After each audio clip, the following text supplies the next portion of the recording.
Vic's Matinee Theater, presented by the makers of Vic's Vapor Rub,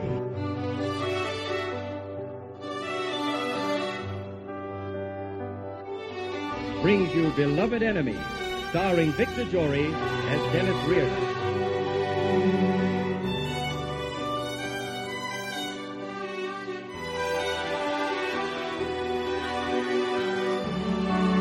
Ladies and gentlemen,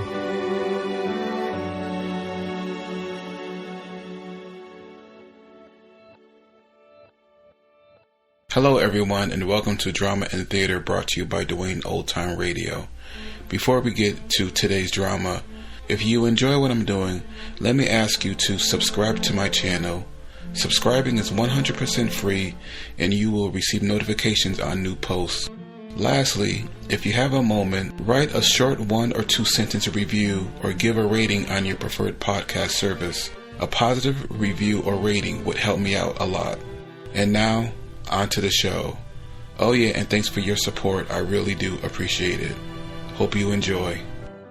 This episode aired October 29th, 1944. Vic's Matinee Theater.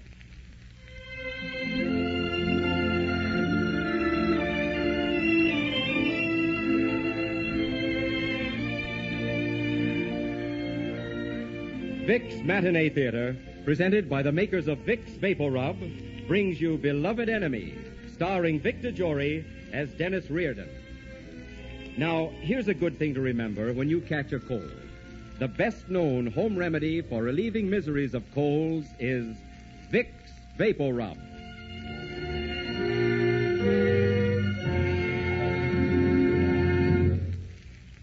Ladies and gentlemen, today from the stage of the Matinee Theater, Vic's brings you one of the most memorable love stories told. Beloved Enemy, adapted from Samuel Goldwyn's great motion picture.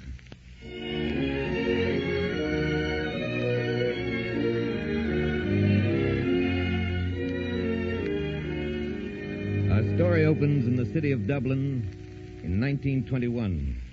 1921 in Ireland, a time of unrest and discontent. A time when right or wrong, rebellion flamed through the land and good men on both sides died for their convictions. And foremost among these, a hero to his followers, but to the authorities of England only a name, Dennis Riordan.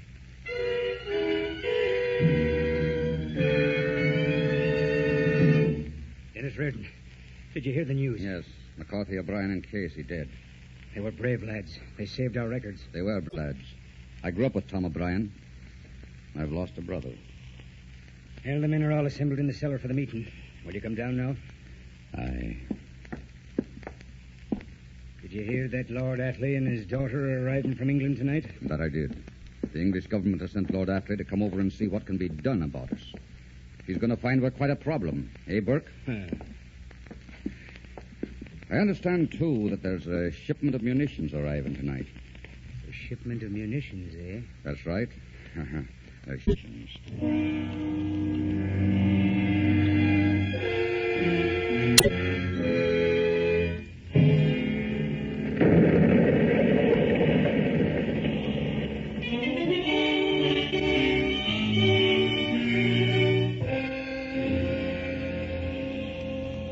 They've blown up our munition ship.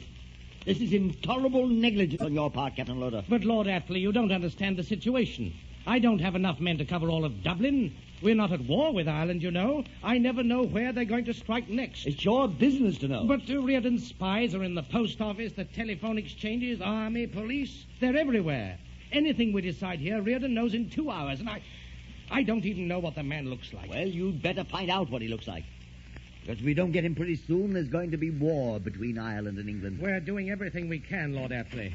Oh, there you are, Captain Loader. There's some soldiers out here with a very handsome prisoner. If you don't want him, I'll take him. I'll be right out, Lady Helen. No, bring him in here. Let's see your efficiency in action, Loader. Very well. I'll bring him in here. I'll just sit down and watch, if you don't mind, Father. Suit yourself, my dear, but don't interrupt.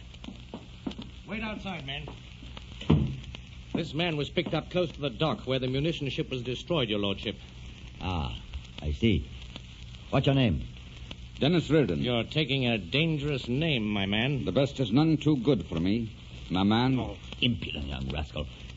They find any papers on him, Loader? Yes, sir. Here they are. Ah. Thomas Casey. Mm-hmm. Medical student, eh? Well, Mr. Casey, what were you doing in the vicinity of the explosion? I was riding my bike home from the university as peaceful as you'd please. When all of a sudden I heard a terrific noise, and I fell off my bike. And then some soldiers came along, and would you believe it now? I was whisked into a lorry bicycle and all and brought up here and asked what I was doing back there. Is it now forbidden to ride through our own streets? Helen, I beg your pardon. let the man go, Loader. And give his bicycle. All right, you may go. Thank you kindly. And thank you, too, for bringing me here. Don't be impudent. Begging your pardon, I meant it sincerely. For I've had one look at a woman I'll never forget.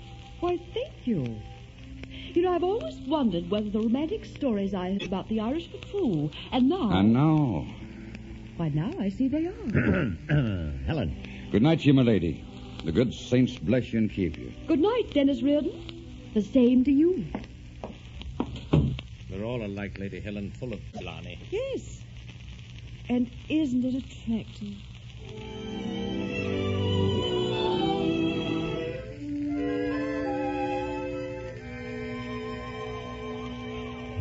Hobbs?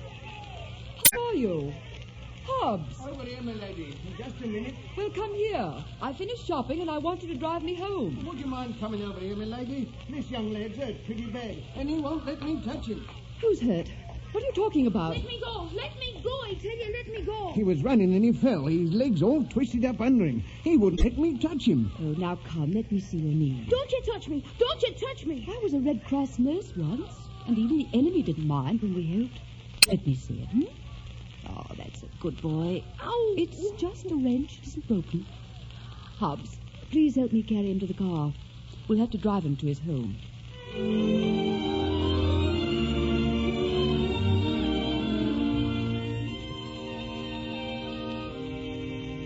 There, Pedro. Isn't that a nice bandage? Yes'm, thank you. My mother should be home soon. She must be shopping. Do you think you'll be all right if I leave you? Yes'm. Hello there, Peter.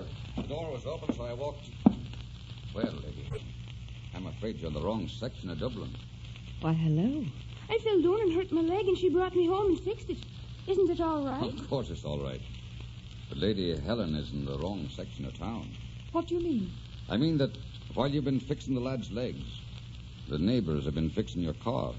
Your chauffeur just left for the garage to see if he could get a repairman. Well, how will I get home? Did your mother take her bicycle, Peter? No, it's around and back. Then we'll be borrowing that. Thank you, Miss Riordan. Now, you have a frightening memory for names. I'm not apt to forget that one. I'll get my bike and meet you around in back. There's quite a crowd in front. They aren't used to English in this part of town. All right, thank you. You called him Dennis Riordan. Yes, that's the only name I know him by. Mother says never to call him that anymore.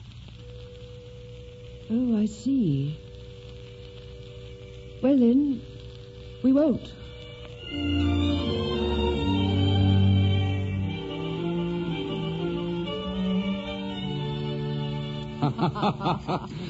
I was certainly wise in taking you around the outside of town instead of through it.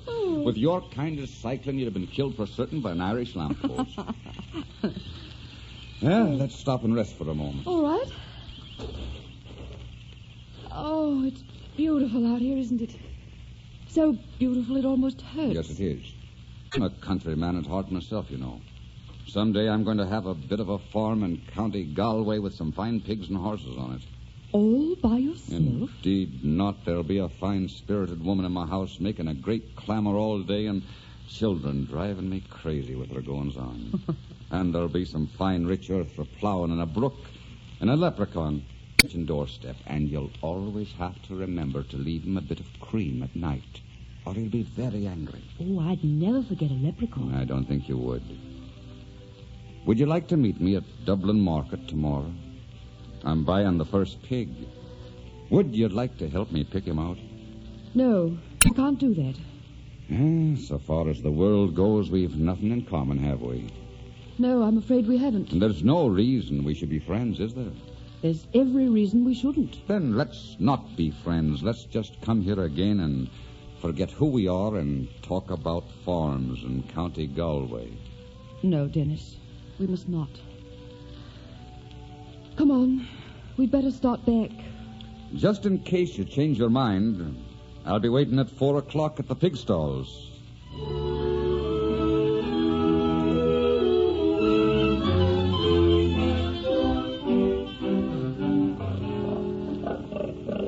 Tim, my boy, is this not a fine-looking pig? Aye. But, Dennis, our English friend Captain Loader is close by, looking at cabbages and taking quite an interest in you and your pigs. Yeah, I see. I think I'll be asking you to put this pig by for me, Mr. O'Houlihan. All right, sir, that I will. There's some more of the English over there by the chickens. Quick, before they surround us. Have you any coins? Aye. Then throw them in the air quickly and get away while the kids are scrambling for them. Come on. Here you are, ladies. Scramble.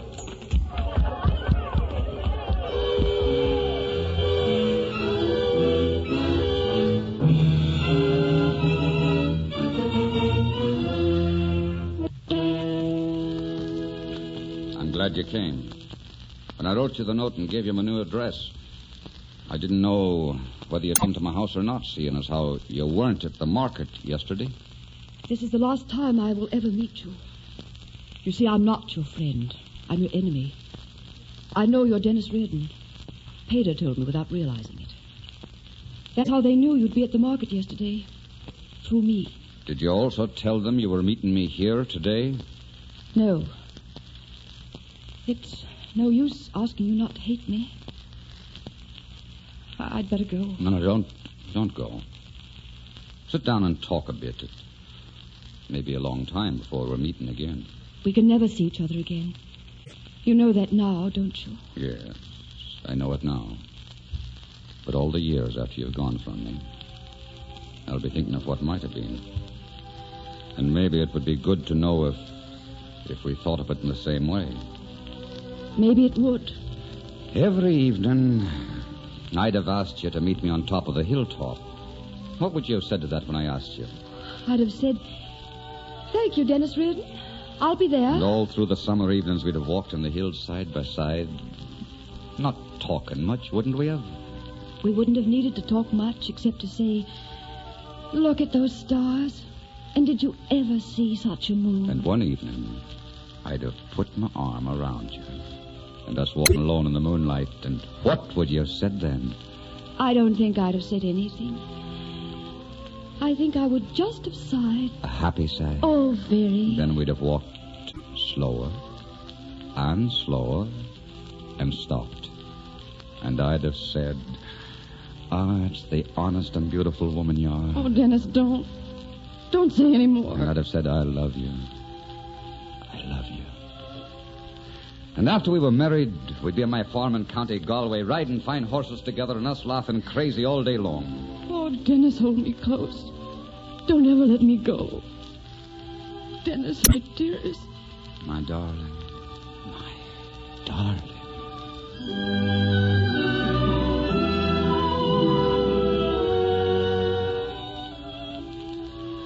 Look, darling, it's dark out. I think I must take you home now. Oh, Dennis. I love you so. No, don't cry now, darling. It's hard not to cry. I've never been in love before. And to have had love for such a little time, and then to let it go. It seems past all bearing. Someday, when I've finished what I must do, I'll come looking for you. And if you have not changed your mind, perhaps you'll go with me to County Galway. I won't change my mind. Oh, wait, Dennis. No matter how long it is. And I'll come to you no matter when it is. And I'll begrudge every minute of every hour on every clock in the world until my job is done and we can be together. Goodbye, my dearest. Goodbye, my darling.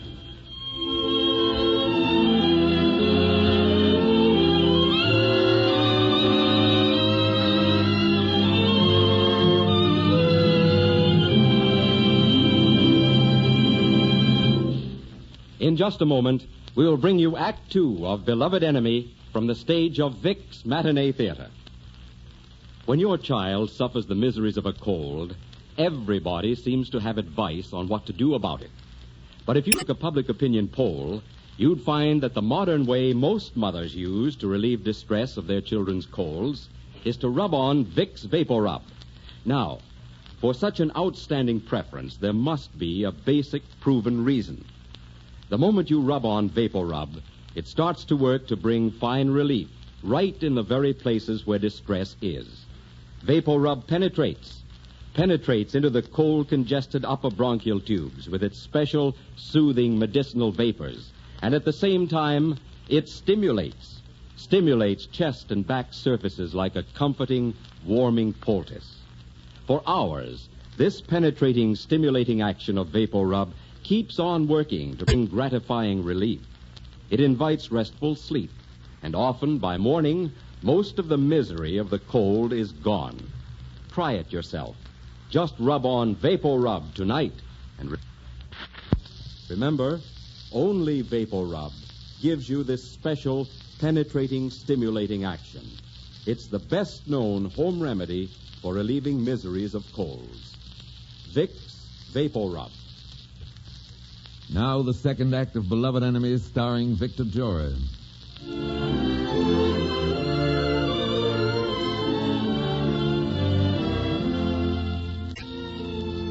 As our curtain rises, we're in England, and in the London house of Lord Athley, we find Lady Helen talking to her father.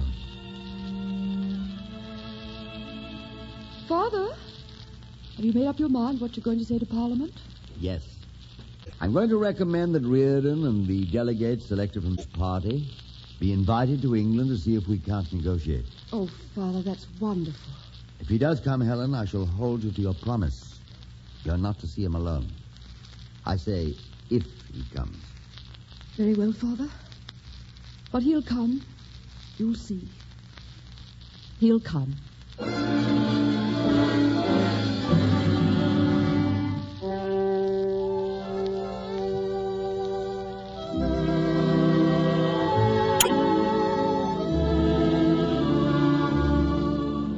Welcome to England, Mr. Riordan.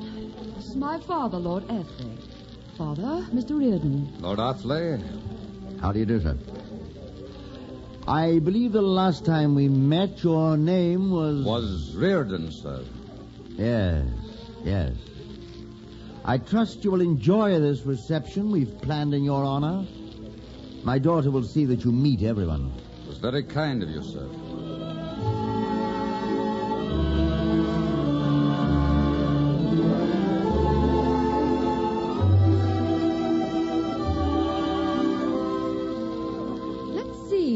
You've met Lord and Lady Huntington, Sir Cecil Brownlee.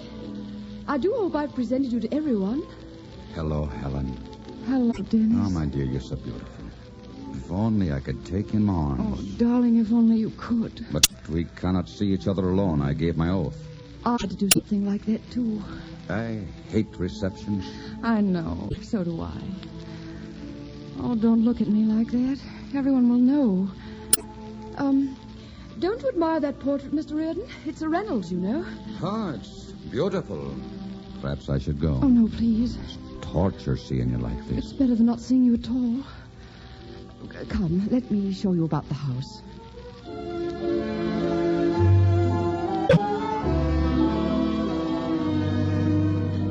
There's the library in there. What things in your life happen in that room? That's where I played the harp when I was 14, in a pink dress. That room? My mother's sitting room. I used to say my prayers in there before she died. Then for 10 years, I never went into it once. I do now. And do you pray there now? Yes, for you.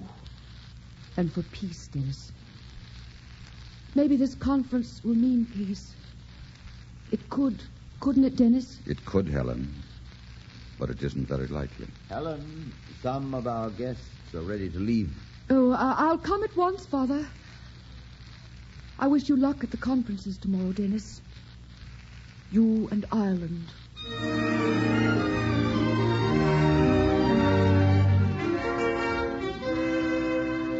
The delegates from Ireland must realize that we've made concessions far beyond our original intentions.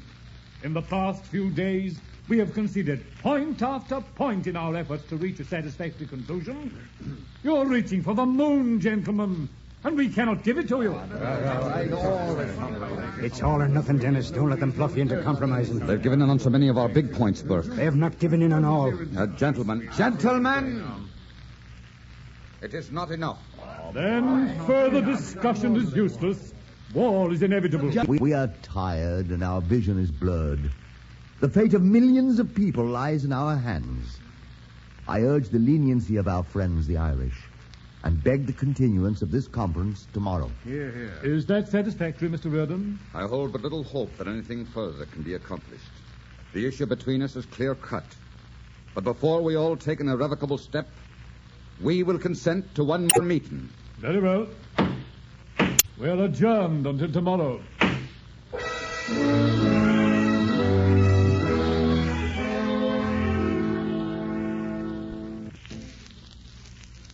Burke, we knew when we came here the best we could get would be a compromise. Let them compromise. All the compromising can't be on one side. They've already offered us more than Ireland has ever honestly hoped to get. That's right, it is. I think we should take what they offer, and maybe a little later we can win a few more points. We were sworn to demand everything or nothing. Oh, what's the good of arguing? You hold the deciding vote, Dennis. That's right. In your vote hangs the balance of war or peace for Ireland, Dennis. Have you made up your mind? I'm going out for a walk, I've got to think. They made us some fine promises today. There's no denying it. They won't put them on paper. They just shall have home rule, and we must take their word for it. Well, I'm not willing to take anyone's word for anything. And if you do, Dennis Riordan, you will answer to the people for it. They want their rights, and they've sent you here to get them for them. Now, what are you going to do about it? I'm going for a walk. I have to think. Mind your promise about that woman, Dennis. I've not broken it, Bert.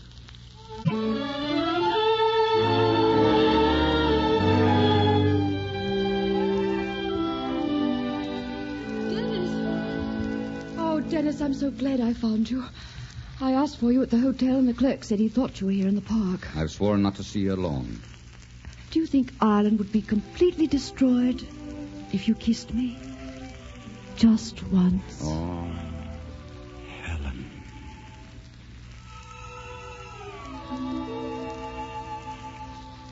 Oh, darling, but you're enough to make a man forget life and country and promises. Dennis, it's your vote that's going to mean war or peace, isn't it? Yes. And I'm racking my brain and my heart for the answer. I can't forget the lads who died and all they fought for. Is it wrong to remember those who want to live? It is, if we fail the dead in order to bring easy comfort to the living. My country and its cause must come first before any man's right to live. Until we have freedom, we have nothing. They're giving you that. No, they're only promising us that. And not on paper. Then take the promise and fight if it isn't kept. Give us a chance to keep it. Don't ever let your country go to war, Dennis Riordan, over something that can be settled peacefully. We are not without honor. We have made you a promise. Give us a chance to keep that promise. Dennis, the right of thousands of people to live and be happy are in your hands. You have no right not to try the compromise if you're good at heart. Good night, Helen. I must leave you now. Dennis, what are you going to do? I have to walk and think some more.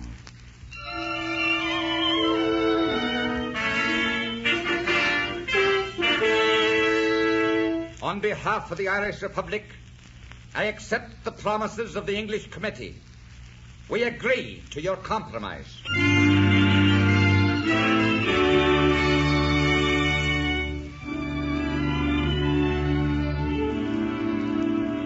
It's done, Helen. They've signed it. Where's Dennis? He left on the afternoon boat for Ireland.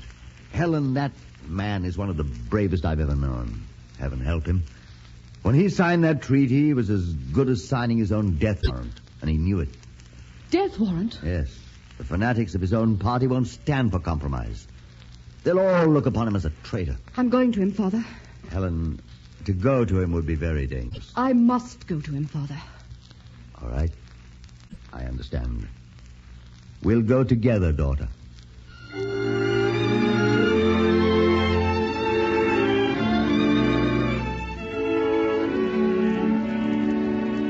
800 years, Irish patriots have fought for this There he is, Father. He's speaking, see, on that platform. Let's get closer where we can hear him. Government of its own. And now, for the first time in Irish history, we have that government. There are among us some men who still believe that Ireland is not ready for peace.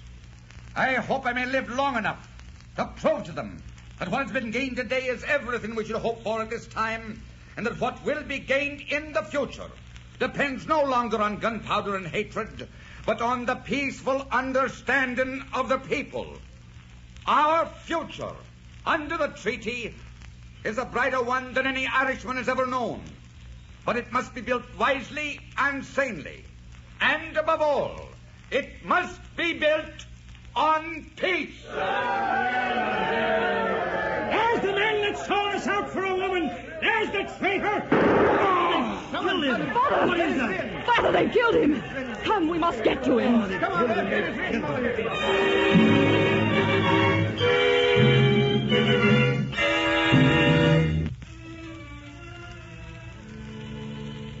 Well, Doctor?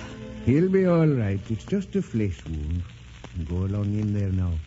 He's waiting for you.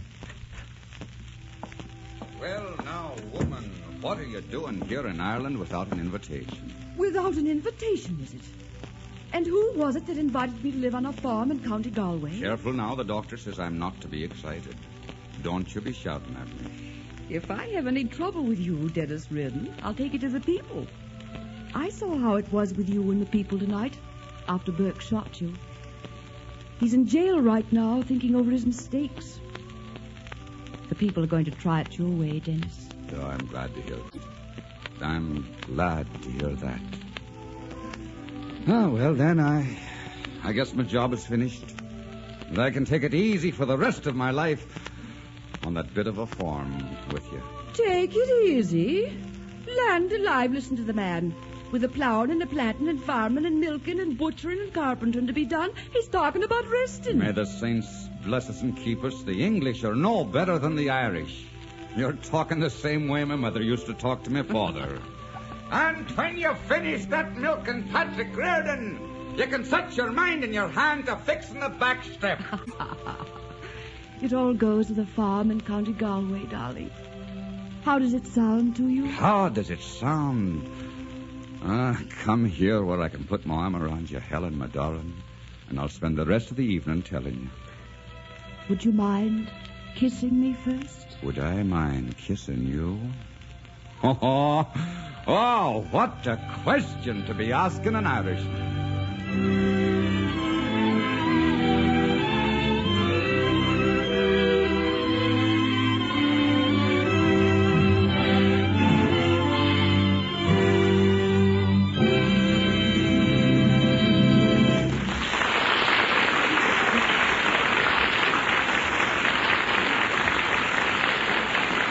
In just a moment, Mr. Jory will tell you about next week's production.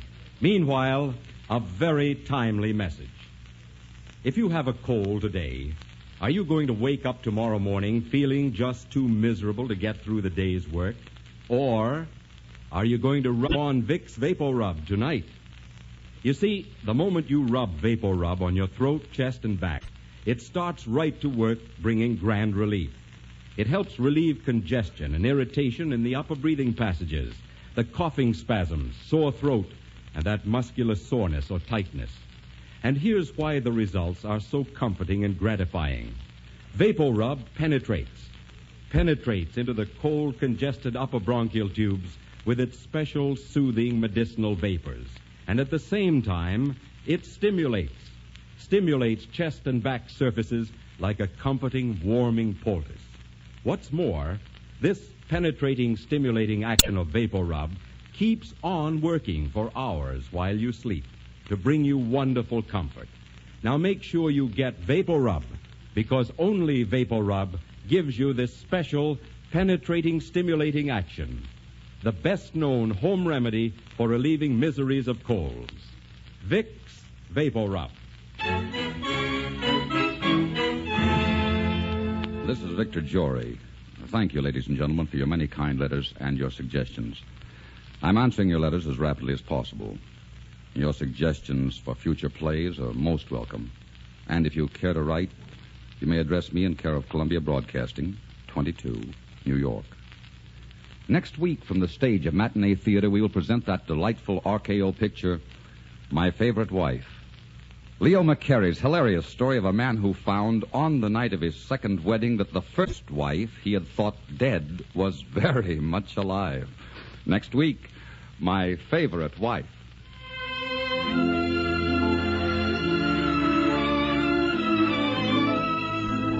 Our play was directed by Richard Sandville and was adapted by Gene Holloway from Samuel Goldwyn's motion picture. Mr. Goldwyn will soon present his latest Technicolor comedy, The Princess and the Pirate, starring Bob Hope at your local theater. Music for our series is under the direction of Mark Warno. The part of Helen was played by Gertrude Warner. Be sure and listen again next week when Vic's Matinee Theater presents My Favorite Wife, starring Victor Jory. This is CBS, the Columbia Broadcasting System.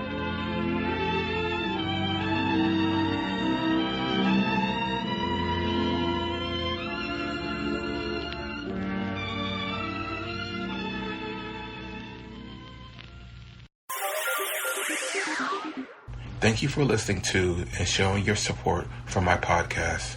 If you would like to receive notifications of when new episodes are posted, please subscribe to my channel. Subscriptions are 100% free, and they really help me get an idea of how I'm doing. You can also go to my website where you can listen to all of my podcasts for free, and you can also download the episodes for free. The website is otr.duane.media.